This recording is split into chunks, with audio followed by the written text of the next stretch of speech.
Welcome back to Skyrider Limited. I'm Jesse, and today we are not at the park. A couple of things right off the top of this video that are going to be a little weird. Today's kite bag kites are not stuff from my main bag. There's stuff from a little bit of what I like to call basement archaeology. Today I am digging up some stuff to take with me to kite party. It is snowing out. It has been snowing out, so no flying for me today. And as I was going through some stuff, I wanted to put some stuff up that I'm going to be bringing to kite party with me, or that is cool stuff I found in the basement from the older kites, stuff like that. I tried to put most of them together. I'm going to show you something that I'm waiting on some instructions on how to put together because I haven't put one together in 25 years. So let's dive right in, and I hope you enjoy this sort of different group of kites today. Okay, the first one's really special. There were a couple of kites that could be my first sport kite I ever owned. It's hard to remember which one because my dad was into kites from basically when I was born and started getting me kites like very early. And I've talked about on the channel about how my bedtime stories were kite instructional videos. This is the first kite I remember owning. It's right in the same window as two others, but this is the first one in my memories, though it isn't the first one I flew because they pulled pretty hard, and despite their size, and I was small. So this, I'm going to back away so you can get it in the camera, it all the way into the lens. This is a really early Delta Wing sport kite called a Laser. It was built by Gary Engvall in Connecticut. Gary's still around, though he doesn't build kites. He doesn't build sport kites anymore. And Gary and my dad, along with Gary's wife Maggie, and a gentleman by the name of John Lind, Eric Babilowitz, and there was another gentleman whose name is escaping me, made up my dad's original kite team, which was the original Air Atlantis. My dad and I would go on to fly under that name as a pair when I started flying in '92, on till we stopped, and then on and off through the years, demos for the last 30 years. So this is a Laser. This is, for fairly obvious reasons, affectionately known as the dump truck Laser. And it was appliqued and made for me by Gary. And it's in really, really good shape because I never quite got the hang of it when I was little. But they were one of the early, no standoff ripstop nylon kites. The fittings on this are all vinyl tubing, which is in remarkably good shape. I was really excited to see how intact this one is. And it's got the old school seatbelt webbing nose, and they were pretty cool. They were loud, and you could stack them because they were kind of small, and like 6 or 7 of them would tow a grown man down the field pretty convincingly. It is from an era of kites in which there were no standoffs, so they don't really do a lot except spin and stall and slide. But this is where we started. This is basically the flavor of people inventing sport kites in the 80s. This was what they were about. And this one is special because it's more or less my first sport kite. So I really wanted to share that with you guys because I got to find that as I was digging through. And now I'm going to grab another kite from a little further forward in time, but not too much. That is one of the first pairs and team kites my dad and I flew together. Okay, I wanted to start, I had to back up even more, but I wanted to start with this kite all the way on the ground in front of me because, kind of like the Furies, I really wanted it to be apparent just how massive this thing is. I remember this kite as being a behemoth, and it still feels massive 30 years later. This is the kite, this is my dad's. Mine has a red leading edge instead. But this is the kite that my dad and I first flew in competition together.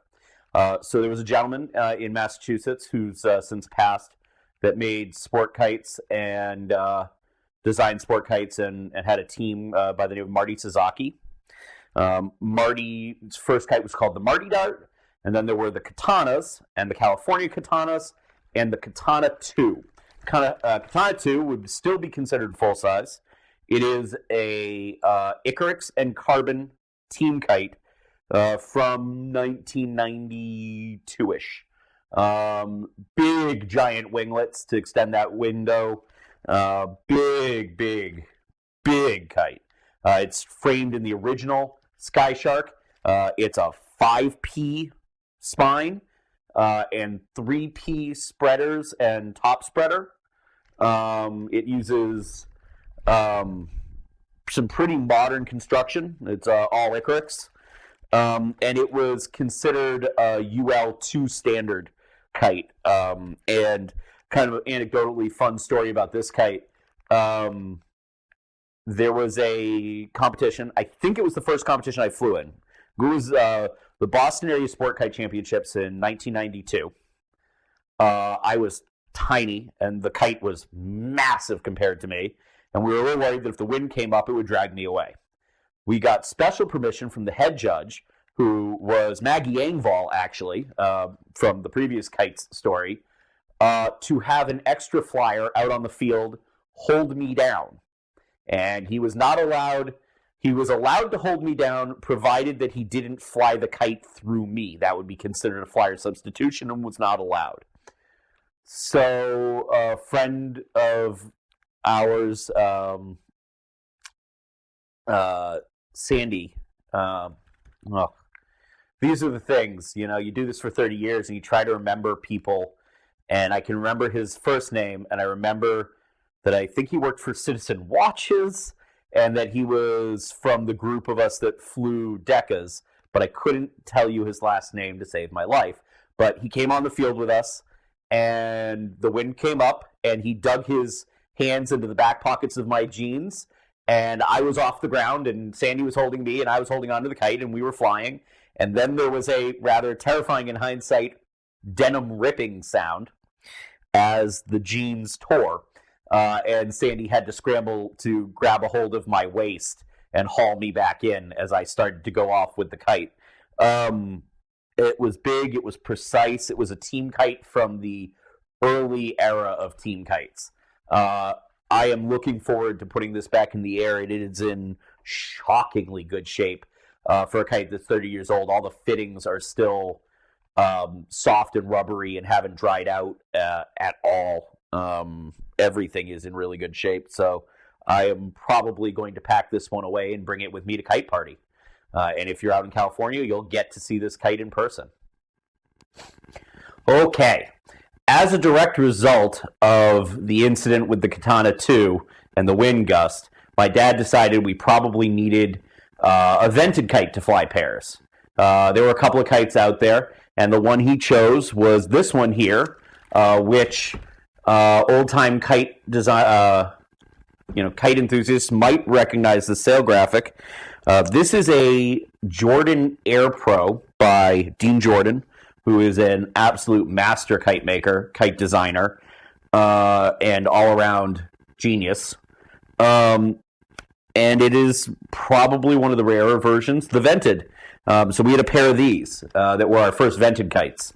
There were some other vents around at the time, and we would ultimately end up getting those as sort of we moved forward until we switched to being sponsored by Buena Vista, at which point we were flying kites with sail brakes and what were called screens, which were these mesh brakes you put between the lines and the kite's bridle that made some drag and slowed them down and took some of the pull out because it pitched the nose forward and caused it to spill air.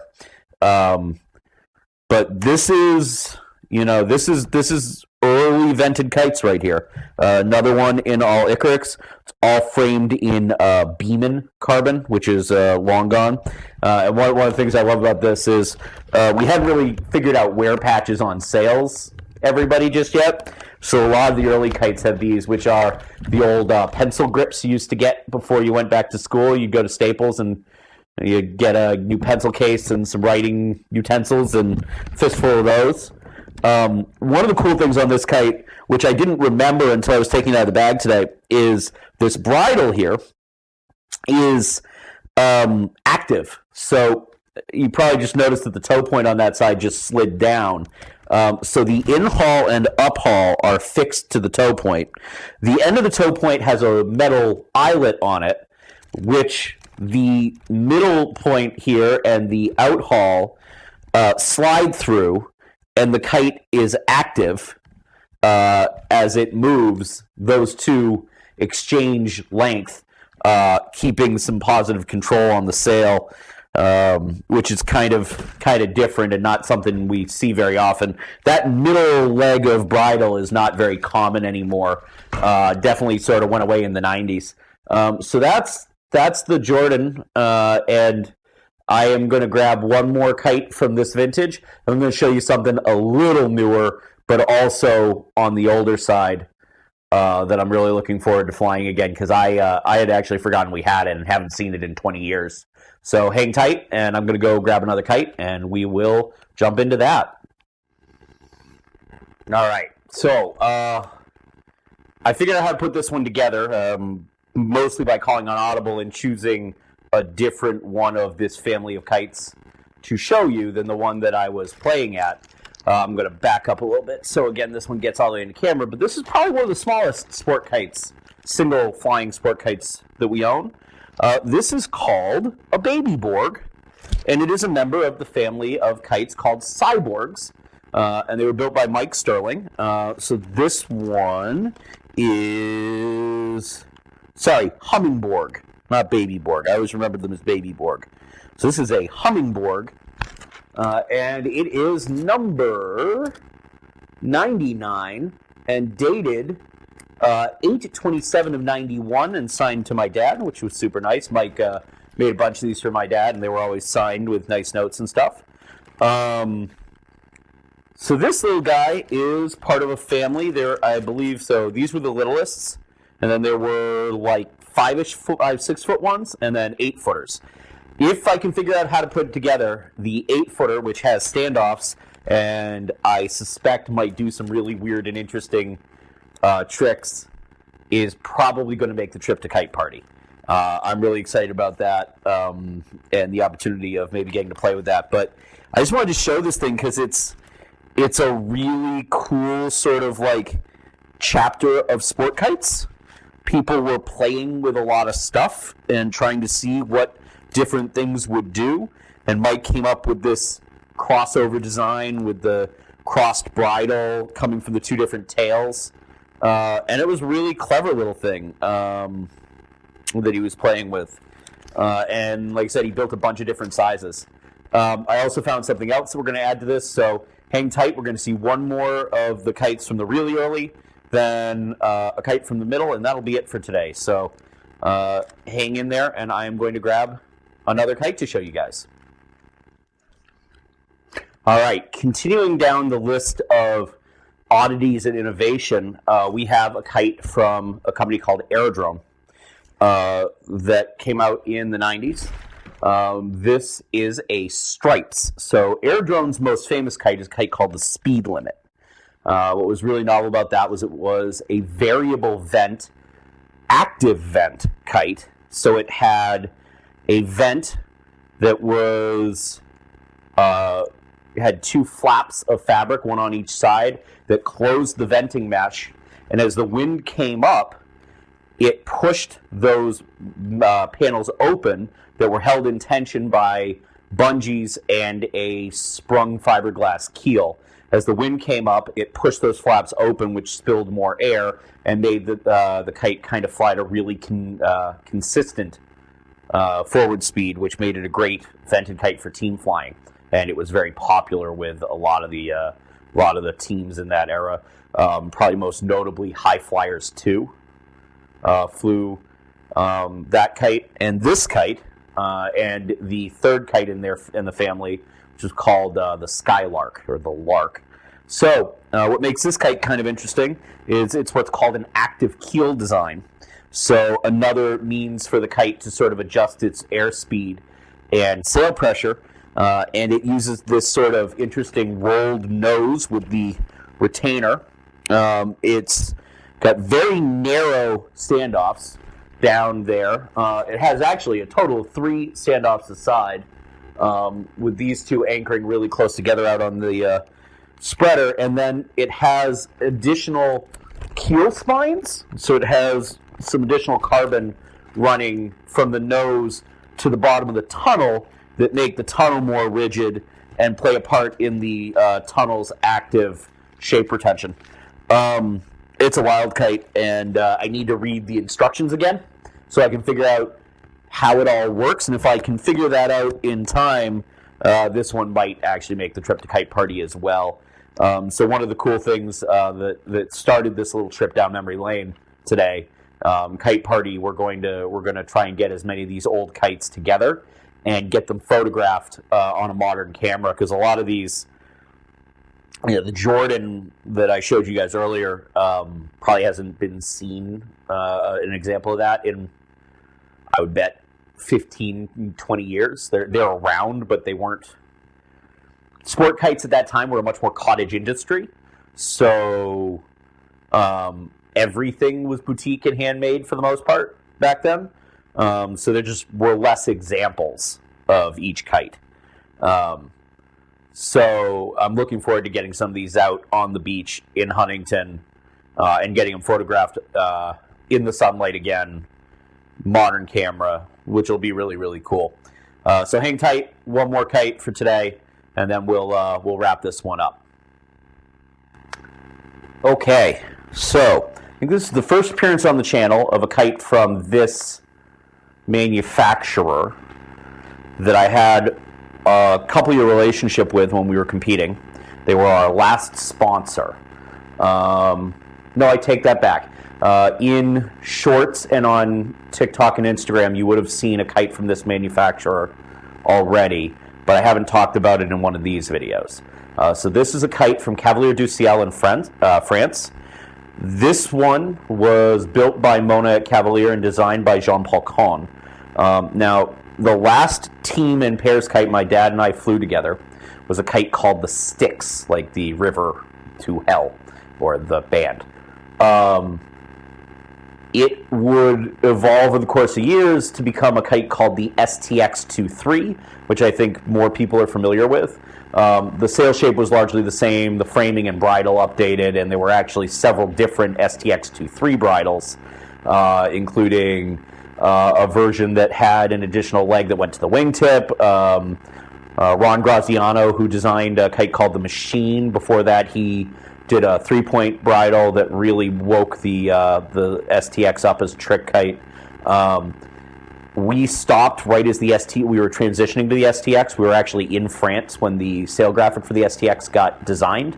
We were staying with Mona and visiting, and test flew the first sails with that on it, with that graphic. And they were also some of the first kites that we ever flew with tailweights and yo-yo stoppers, something that's so standard now, but you may have noticed on all those older kites, not a one of them had any of that. We weren't really thinking about pitch active tricks beyond like a flick flack and a turtle, and even then most kites got stuck on the back, which is why we called it a turtle. Now we call it a backflip because you can get out of it. So the Styx, which became the 2-3, had 2 baby brothers. A kite called the Furio, which was a 1.9 meter full trick kite version of the Styx, and the City Styx, which was an in-betweener. So this is a 2.1 meter version of the Styx. This is the only one we had, and these were pretty odd. They were kind of rare. This one, I'm pretty sure, is in Caribbean blue, which is an extinct Icarus color, which made me really excited because I haven't seen this kite in 20 years, kind of forgot what color it was. In my head it was sky blue, so when I pulled it out and was greeted with what I'm pretty sure is Caribbean, I was very, very excited to see that. And it was a really good in-between the sort of wild 1.9 and the 2.3 that is not full-size but had very much a full-size attitude. Boy, oh boy, this is when I think back on all the kites we flew, and we flew a lot of kites, and a lot of really good kites, some not so good ones too.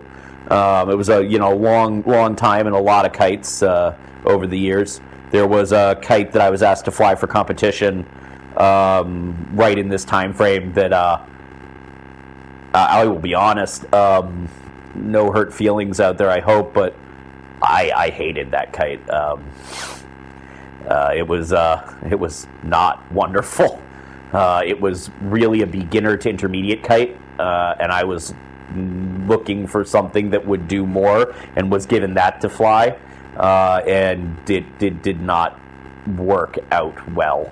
But this kite and its bigger brother were probably two of the best kites we ever flew, and they are some of the kites in a time frame as what I refer to as the French Revolution or the French Invasion.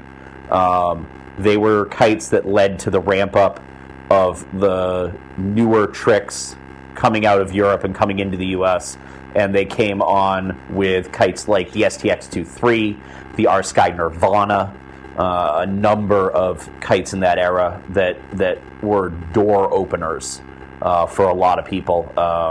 In that same era was Ron Graziano's Machine. Sean Tinkham would do the Viper, and then the Vendetta, Tantrum, and Venom over the course of that sort of window of time.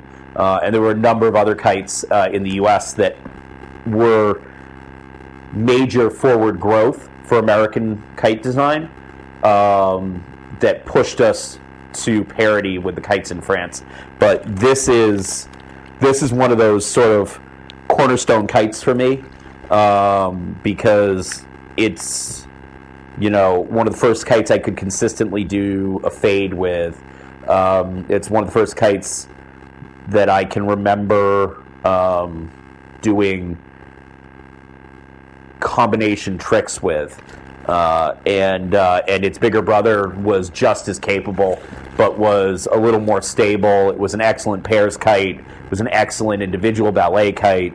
The Styx and the STX for me are really sort of milestone kites in sport kites.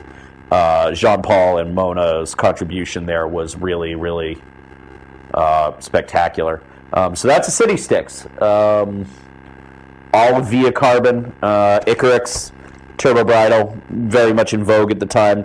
Bridles are interesting. We've gone from almost all 3 points and experimentation to an era where everything was turbo, to an era back to 3 points, to a lot of kites now are reverse turbos, but there's still quite a lot of 3 points and turbos. And every once in a while, somebody comes up with something really wild and active. And so at some point, we'll have to have a chat about bridles. But that's it for kites for today. So hang tight, and we'll get you guys on your way. So this is going to come out the Friday before I leave for Kite Party. I will try and do another one of these at some point before I leave, or while I'm on the road, maybe. That will come out the Friday of Kite Party. There will also be some additional content. Be sure to watch shorts and hop over to Instagram and TikTok, and possibly even some live while we're out in California at Kite Party. If you have any questions or anything you want to see while we're out there, please drop them in the comments. I'd love to hear what you guys are interested in seeing. Thank you so much for watching. I know this one was a long one. These kites are definitely going to make an appearance in California. There was also some stuff I didn't have time to show that is also coming along for the ride, as well as the usual cast of characters of my normal kite bag. Thank you so much for watching, and the subscribing, and the likes, and the views, and sharing. I really appreciate it, and I appreciate every one of you. Thanks for watching, and if I get a chance to show you some more of these vintage kites, you'll see that on the next one of these videos, probably before Kite Party. See you next time.